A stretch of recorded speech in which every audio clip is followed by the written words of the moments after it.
देखिए, ट्रंप के बयान को मैं बहुत हल्के में लेता हूं, क्योंकि जिस तरफ से उनकी सिर्फ बयानबाजी आती है, उससे न कहीं सिर्फ अमेरिका के नागरिकों का अधिकारों का हनन हो रहा है, बल्कि पूरा विश्व आज परेशान है। ट्रंप के द्वारा जो अब किया जा रहा है, वो उसके हम सनकीपन कह सकते हैं, पागलपन कह सकते हैं, और इससे ज़्यादा कुछ नहीं। ये ट्रंप चाचा हैं, ये ट्रंप चाचा कुछ भी कर सकते हैं। ये इनकी सुबह जो होती है एक नए ट्वीट से होती है। ट्रंप बहुत मानसिक रूप से दिवालिया और पागल इंसान है। इस दुनिया का दुर्भाग्य है कि अमेरिका जैसे जो कि मानते हैं कि पहला डेमोक्रेटिक देश और विकसित देश है, उनके लोगों को मैं ताज्जुब इस बात का हूँ कि उनके लोग उनको चुने हैं राष्ट्रपति दो बार टर्म में।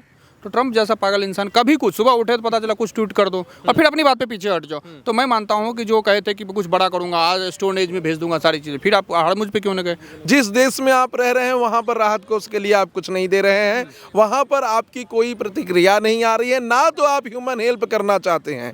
और जिस देश में आप नहीं रह रहे हैं, जहाँ से आपका कोई वास्ता नहीं है, जहाँ से आपको कुछ रिलीफ नहीं मिल रहा है, वहाँ के लिए आप इस तरीके से चंदा उतार रहे हैं, गहने दे रहे हैं, अपनी चीज़ों को दे रहे हैं, तो ये बहुत ही दुर्भाग्य है। नमस्कार दोस्तों, स्वागत है आप सभी का पब्लिक मित्र पर। मैं हूं आपके साथ विमल त्यागी। आज बात करूंगा जिस तरीके से अमेरिका और ईरान के बीच जो युद्ध चल रहा था, जिसमें अब 2 हफ्ते का सीज फायर हो चुका है, लेकिन ट्रंप का वो बयान जो चर्चा का विषय बन गया है कि हम ईरान की सभ्यता को ख़त्म कर देंगे, उन्होंने ऐसे एक ट्वीट किया था। उसके बाद जो है अब मध्यस्थता की बात हो रही है। आगे भी भारत को कहाँ स्टैंड करना चाहिए, किसका साथ भारत को देना चाहिए, और जो ये सीज फायर हुआ है इसमें भारत को क्या फ़ायदा होगा। तमाम सुप्रीम कोर्ट के अधिवक्ता मेरे साथ मौजूद हैं, इनसे एक एक विषय पर बातचीत करते हैं। सबसे पहले सर, आपसे जानना चाहूँगा, एक ट्रंप का जो ट्वीट आया उसके बाद चर्चा ये हो गई कि आज रात ईरान के साथ क्या हो जाएगा, लेकिन सीज फायर 2 हफ्ते के लिए हो गया है। किस तरीके से देखते हैं? देखिए, ट्रंप के बयान को मैं बहुत हल्के में लेता हूं, क्योंकि जिस तरफ से उनकी सिर्फ बयानबाजी आती है, उससे न कहीं सिर्फ अमेरिका के नागरिकों का अधिकारों का हनन हो रहा है, बल्कि पूरा विश्व आज परेशान है। चाहे वो आप यूक्रेन और रसिया का युद्ध देख लीजिए, बार बार इन्होंने अमेरिका से सपोर्ट सिस्टम भेजे हैं, पैसे भेजे हैं और रसिया की युद्ध को बढ़ाया है। चाहे वो वेनेजुएला के राष्ट्रपति को बंदी बना लेना हो, कैद बना लेना हो, चाहे अब इजराइल के साथ मिलकर ईरान के ऊपर ऐसे हमले कर देना, और साथ में एक ऐसे स्कूल पर हमला कर देना जहां पर बच्चे पढ़ाई कर रहे थे। तो कहीं ना कहीं ट्रंप के द्वारा जो अब किया जा रहा है, वो उसके हम सनकीपन कह सकते हैं, पागलपन कह सकते हैं, और इससे ज़्यादा कुछ नहीं। और सबसे बड़ी बात बता दें कि हमेशा अमेरिका कहता है कि हम सबसे बड़ी डेमोक्रेटिक कंट्री है, हम सबसे ज़्यादा लिबरलिटी को जो है लेकर आते हैं, हम freedom of speech and expression की मान्यता देते हैं, और उसके बाद किसी देश के ऊपर ऐसा हमला करना, किसी के राष्ट्रपति को अगवा कर लेना, किसी को ज़बरदस्ती धमकाना, डेनमार्क के लिए ये कहना कि हम डेनमार्क को ले लेंगे, कोई हमारा कुछ नहीं बिगाड़ सकता, ये हमारे रिलीजियस राइट है या फिर हमारे सिक्योरिटी का इशू है। तो कहीं ना कहीं मुझे लगता है कि अमेरिकी नागरिकों को एक बार उनके द्वारा जो बार बार कहा जाता है कि हम सबसे प्रीमियम हैं या सबसे पहले सिविलाइज्ड कंट्री हैं, एक बार उस पर सोचना चाहिए और ट्रंप को उनको तख्ता पलट करवाना चाहिए। क्योंकि अभी अगर ट्रंप का तख्ता पलट नहीं हुआ तो अभी उनके कार्यकाल के 2 से 3 साल बाकी हैं, और उन 2-3 साल में वो सिर्फ अपनी आर्म्स डीलिंग करेंगे, ड्रग्स डीलिंग करेंगे, और पूरी दुनिया के ऊपर राज करने के लिए ऐसे तमाम से अमेरिकी सैनिकों को जान गंवानी पड़ेगी जो ट्रंप के इशारे पर काम कर रहे हैं। सर, आपने देखा होगा जब से युद्ध चल रहा था तो भारत में भी तमाम दिक्कतें आ रही थी, तो अब जो सीज फायर हुआ है तो कुछ राहत मिलेगी? नहीं, मुझे तो भारत के अंदर कोई दिक्कत नहीं समझ में आई। स्ट्रेट ऑफ हॉर्मुज भारत के लिए हमेशा खुला था, चाहे वो बातचीत से खुला हो, चाहे वो पैसे दे के खुला हो, चाहे जैसे भी खुला हो, हमें कोई दिक्कत नहीं हुई। पूरे एशिया में, मिडिल ईस्ट देशों में भारत ही एक ऐसा देश है जहाँ के मुसलमानों ने अच्छे से ईद मनाई, जहाँ के मुसलमानों को कतारों में लाइन नहीं लगाना पड़ा, जहाँ के मुसलमानों को डीजल, पेट्रोल या गैस के महंगे दाम नहीं मिले। और अगर आप पाकिस्तान देख लीजिए, बांग्लादेश देख लीजिए, श्रीलंका देख लीजिए, और इवन चाइना भी देख लीजिए, तो यहाँ पर दाम बढ़े हैं और वहाँ की सरकारों ने अपने सिटीजन्स के ऊपर बहुत कड़ाई से प्रतिबंध लगाया है। और मैं अभी पाकिस्तान का कुछ वीडियो देख रहा था, उस वीडियो में मुझे दिखाया जा रहा था, ईद के समय की बात है, कि लंगर चल रहे हैं, वहाँ लोग अपने ईदी मना रहे हैं और वहाँ जाके लाइन में लग के खाना ले रहे हैं। तो कहीं ना कहीं ये बहुत बड़ा कंसर्न और देशों के लिए हो सकता है, लेकिन भारत की सरकार ने और भारत के लोगों ने इसे बहुत ही अच्छे से टैकल किया है। और मुझे लगता है कि सिर्फ कुछ जमाखोरों को छोड़ दें, जो कि यूपी में कुछ समाजवादी पार्टी के नेता से जुड़े हुए लोग हैं, और हर जगह जो है इस सरकार को बदनाम करने के लिए जोड़े हैं। तो इसके अलावा किसी को कोई समस्या नहीं, सबने बहुत अच्छे से इस कठिन समय में देश का साथ दिया है और आगे भी भारत के युवा और भारत की जनता देते आएगी। सर आप क्या कहेंगे, ट्रंप का जो ट्वीट आया उसके बाद लोग कह रहे हैं कि आज ये ईरान के लिए आखिरी रात हो सकती है, लेकिन अब सीज फायर हो चुका है। बिल्कुल सीज फायर हो चुका है, कागजों पे हो चुका है, ठीक है। ये ट्रंप चाचा हैं, ये ट्रंप चाचा कुछ भी कर सकते हैं। ये इनकी सुबह जो होती है एक नए ट्वीट से होती है। इनका जो नया ट्वीट होगा कि ये कहाँ जाएगा क्या करेगा ये कोई नहीं जानता, समझ रहे हैं। ये इनका निर्णय हमेशा अस्थिरता लाता है, पूरे विश्व में अस्थिरता ला के रख दिया है। सारा देश परेशान है, इकोनॉमिक पूरा डूबी जा रही है हर जगह के, उसका असर कहीं ना कहीं हर देश पे पड़ रहा है, जो कि बिल्कुल बहुत ही गलत है, एक मानव सभ्यता के लिए बहुत ही हानिकारक साबित होगा। और मैं चाहता हूँ कि ऐसे लोकतंत्र अमेरिका जैसा लोकतंत्र ऐसा लीडर कभी भी अपने देश में ना लाए, ऐसी गलती दोबारा जीवन में ना करे, क्योंकि ऐसा अमेरिका का जो प्रेसिडेंट बनता है वो पूरे विश्व को कहीं ना कहीं उससे प्रभावित करता है। वो उसका निर्णय जो होता है पूरे विश्व को प्रभावित करता है। तो उससे लिया गया निर्णय हमेशा ह्यूमैनिटी के लिए होना चाहिए, लेकिन इनका निर्णय पर्सनल प्रॉफिट के लिए है। हर चीज़ पर्सनल एजेंडा है, पर्सनल प्रॉफिट के लिए काम कर रहे हैं ये। तो ट्रंप से तो पूरी दुनिया परेशान ही है। तो इवन कहीं ना कहीं अभी अगर देखेंगे तो हाँ, इंडिया अपने आप को बहुत ही अच्छे से सिक्योर रखा हुआ है, क्योंकि बहुत ही ज़्यादा इंडिया स्ट्रांग है। और इंडिया की डिप्लोमेसी उससे भी ज़्यादा स्ट्रांग है। हमारी डिप्लोमेसी, हम अपने लीडरों पे और अपने जनता पे गर्व करते हैं कि ऐसे समय पे जब हम सारा देश परेशान है, उस समय पे भी हम एक अच्छे नागरिक होने का एक परिचय दे रहे हैं। और क्या कहते हैं, इस समय को समझ रहे हैं और ट्रंप को भी समझ रहे हैं, ठीक है। तो बहुत ही अच्छा चल रहा है। अब फिलहाल इंडिया पे ज़्यादा कुछ भी नहीं हुआ, जो भी हुआ कुछ ऐसी ताकतें आई जो कि कुछ प्रॉब्लम लेके आना चाह रही हैं, जैसे कि गैस की प्रॉब्लम है, ये प्रॉब्लम है, वो प्रॉब्लम है, वो एहसास दिला रही है। लेकिन ऐसा कुछ भी नहीं है। जो सही तरीके से गैस लेना चाह रहा है उसको गैस मिल रहा है, जिसके नाम पे कॉपी बनी हुई है उसको गैस मिल रहा है, उसको कोई भी दिक्कत नहीं है। फिलहाल हम लोगों को कोई भी कहीं से भी कुछ भी प्रॉब्लम नहीं हुआ। ये बस एजेंडा, गलत एजेंडा बनाया गया, ठीक है। और मैं अभी भी कहता हूँ, ट्रंप चाचा अभी सुधर जाओ। आप शांति का पाठ पढ़ाते हो, लेकिन पहले खुद ऐसे कुछ काम करो कि जिससे वाकई में शांति बने। अब आप पे भरोसा तो किया ही नहीं जा सकता। अब कल के डेट में कुछ और कर सकते हो। इनके लिए कुछ और कमेटी बनाई जाए, इनके लिए ऐसी कमेटी बनाया जाए कि इनके ट्वीट पे काम करेंगे। नहीं, अब आप ट्वीट जो कर दिए हो इस पे दूसरा ट्वीट नहीं ला सकते, ठीक है। ऐसा कुछ होना चाहिए, तब आप भरोसा कर सकते हो। जी सर, आपको क्या लगता है, ट्रंप का जो ट्वीट आया उसके बाद लोग उम्मीद कर रहे थे कि ट्रंप कुछ बड़ा करने वाले हैं? नहीं, बिल्कुल। देखिए, ट्रंप बहुत मानसिक रूप से दिवालिया और पागल इंसान है। इस दुनिया का दुर्भाग्य है कि अमेरिका जैसे जो कि मानते हैं कि पहला डेमोक्रेटिक देश और विकसित देश है, उनके लोगों को मैं ताज्जुब इस बात का हूँ कि उनके लोग उनको चुने हैं राष्ट्रपति दो बार टर्म में। तो ट्रंप जैसा पागल इंसान कभी कुछ सुबह उठे तो पता चला कुछ ट्वीट कर दो और फिर अपनी बात पे पीछे हट जाओ। तो मैं मानता हूँ कि जो कहे थे कि कुछ बड़ा करूंगा, आज स्टोन एज में भेज दूंगा सारी चीज़ें, फिर आप मुझ पे क्यों न गए। ट्रंप की हालत हो गई खराब। ईरान ने इनको बराबर जवाब दिया है और उनको पता है कि जो अमेरिकन बेस गल्फ कंट्री में है, सेंटकॉम से इनको प्रेशर गया होगा ट्रंप को, भैया तुम्हारे चक्कर में पूरे यहाँ मिडिल ईस्ट को सारा कुछ दिक्कत आ रही है। तो ट्रंप पे प्रेशर पड़ा है और ट्रंप को अब मजबूरी में वापस सीज फायर का बताना पड़ा है। और देखिए, ट्रंप इस युद्ध को जबरदस्ती के लाद रहे हैं। इस युद्ध का कोई मतलब नहीं था और ट्रंप का इस युद्ध से ट्रंप का कोई लेना देना बनता नहीं लिखा, इसलिए अमेरिका जितने बेसेस हैं उस पर अटैक होने शुरू होंगे। इस डर से ट्रंप ने सीज फायर का 2 हफ्ते का ऐलान किया। लेकिन आपके दर्शकों को बता दूं, ये 2 हफ्ते का सीज फायर चलेगा नहीं चलेगा, ये कुछ भरोसा इसलिए नहीं कर सकते कि ट्रंप का कोई दिमाग का कोई भरोसा नहीं, कल ही वो अपनी बात से पलट जाए, कोई भरोसा नहीं, क्योंकि 17,000 बार झूठ बोल चुके हैं अपने उस चीज़ में।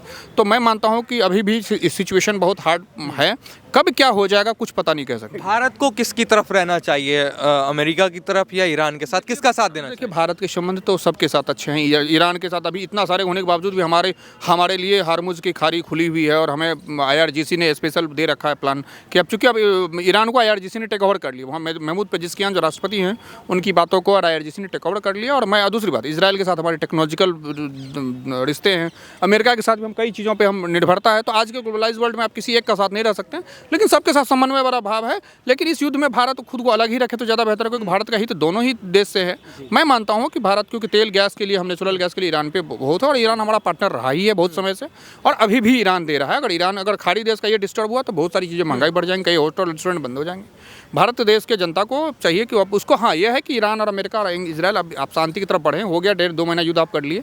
मैं नहीं मानता हूँ कि युद्ध का बहुत ज़्यादा औचित्य है और किसी को स्टेज में पहुँचाने से आपको क्या मिल जाएगा ये बताइए। तो मैं मानता हूँ आपने अभी खबरें भी देखी होंगी, सोशल मीडिया भी थोड़ा देखा होगा, लोग कह रहे हैं कि इसमें पाकिस्तान विश्व गुरु बन गया है। नहीं, वो है कहा बस एक मिसनॉमर है। पाकिस्तान कैसे के बाद पाकिस्तान में तो आटा नहीं मिल रहा, लोग आटे के लिए रो रहे पड़ रहे हैं, तो वो सारी चीज़ें पाकिस्तान के हाथ में उसके कोई औकात नहीं। अब दोनों देशों की अपनी अपनी मजबूरी है, IRGC या ईरान की अपनी मजबूरी है और उसका अमेरिका की अपनी मजबूरी है।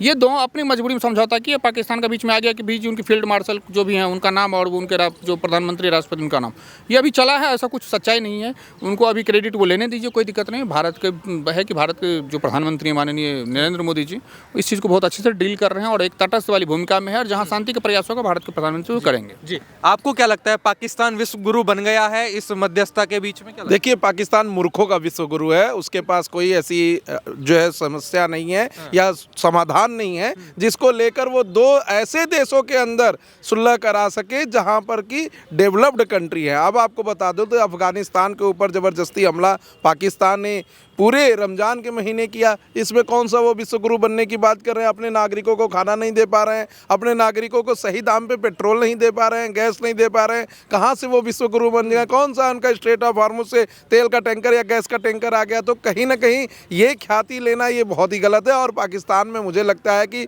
सबसे बड़े पागल अगर कहीं होंगे तो वो पाकिस्तान में ही होंगे।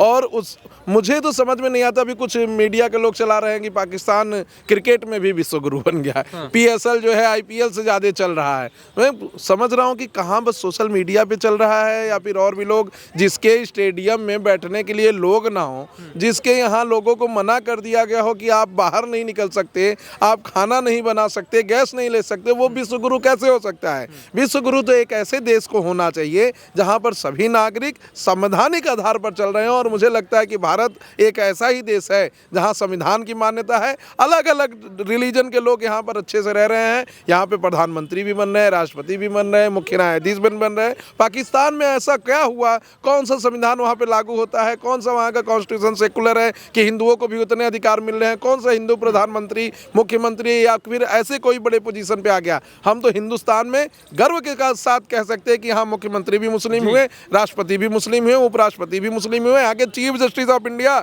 सुप्रीम कोर्ट के वो भी मुस्लिम हुए। वो क्या कह सकते हैं? उनके यहाँ तो हमारी जो है जितनी भी संख्या थी वो तो घटते जा रही है। तो ऐसे में इनका कहना गलत है। अभी आपने देखा होगा कुछ दिन पहले कि ईरान के लिए कश्मीर के मुस्लिम चंदा जुटा रहे थे, उन्होंने पैसे अपने सोना चांदी सब अपना इकट्ठा किया, लेकिन उसको लेकर कई सारे सवाल खड़े हुए कि इन लोगों ने जब पहलगाम होता है, पुलवामा होता है, तब क्यों नहीं चंदा जुटाया? आपको क्या लगता है? देखिए, सवाल तो उठने चाहिए और सवाल ना सिर्फ लोगों को उठाने चाहिए, भारतीय संसद में उठना चाहिए, before the honourable supreme court उठना चाहिए। क्योंकि देखिए, जिस देश में आप रह रहे हैं वहाँ पर राहत कोष के लिए आप कुछ नहीं दे रहे हैं, वहाँ पर आपकी कोई प्रतिक्रिया नहीं आ रही है, ना तो आप ह्यूमन हेल्प करना चाहते हैं। और जिस देश में आप नहीं रह रहे हैं, जहाँ से आपका कोई वास्ता नहीं है, जहाँ से आपको कुछ रिलीफ नहीं मिल रहा है, वहाँ के लिए आप इस तरीके से चंदा उतार रहे हैं, गहने दे रहे हैं, अपनी चीज़ों को दे रहे हैं, तो ये बहुत ही दुर्भाग्य है।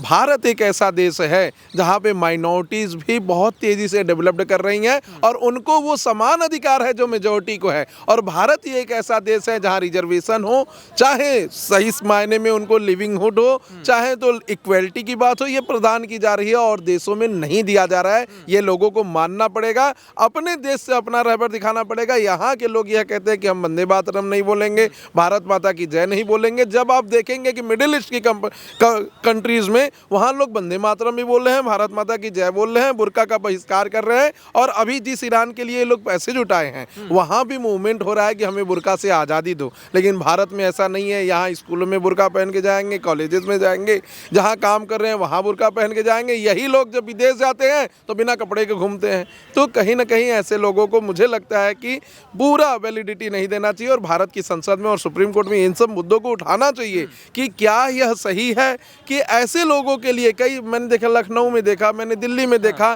कि कई लोग कह रहे हैं अपने सर पे चप्पल मार रहे हैं, अपने गाल पे चप्पल मार रहे हैं कि हम खामनेई के लिए लड़ेंगे।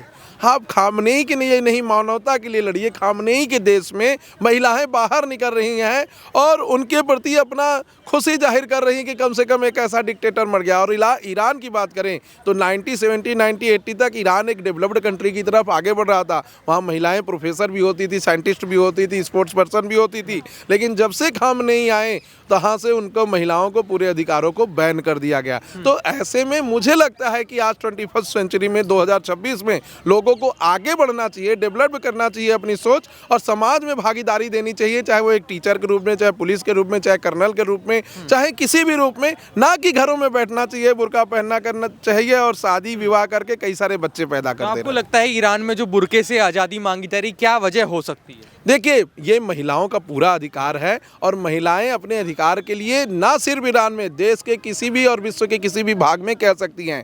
भारत में भी अगर मुस्लिम महिलाएं सामने आएंगी तो मैं उसे बहुत ही बड़ा कदम मानूंगा और मैं उसका स्वागत करूंगा। देखिए, यही देश की मुस्लिम महिलाएं जो शाह बानो और सायरा बानो थी, जिन्होंने ट्रिपल तलाक से आज़ादी दिलाई, जिन्होंने महिलाओं को मेंटेनेंस दिलाने की बात कही, तो ऐसी मुस्लिम महिलाओं को सामने आना चाहिए जो ऐसी कुरीतियों को, जो हलाला जैसी कुरीति है, बहुविवाह जैसी कुरीति है, जिसमें 4 शादी लोग कर ले रहा है, कई सारे बच्चे पैदा कर रहा है और बच्चे पैदा करते करते कई सारी मुस्लिम महिलाएं की जान चली जाती है क्योंकि उनकी कैपेसिटी उतनी नहीं होती है। तो कहीं ना कहीं अगर कोई सोशल रिफॉर्म के लिए आगे बढ़ेगा तो उनका पूरा देश सराहना करेगा और ऐसे लोगों को सामने आना चाहिए। भारत एक ऐसा देश है जो सबको एक नज़र से एक बराबर मानता है और भारत के जो संविधान में करते डॉक्टर भीमराव अम्बेडकर, उन्होंने सबको समानता देने की बात कही है। सबको समानता तभी मिल सकता है जब दलित हो या पिछड़ा हो या जनरल हो या ठाकुर हो, बनिया हो, बाभन हो, सब एक साथ खड़ा हो, महिला हो चाहे पुरुष हो चाहे ट्रांसजेंडर हो, सबको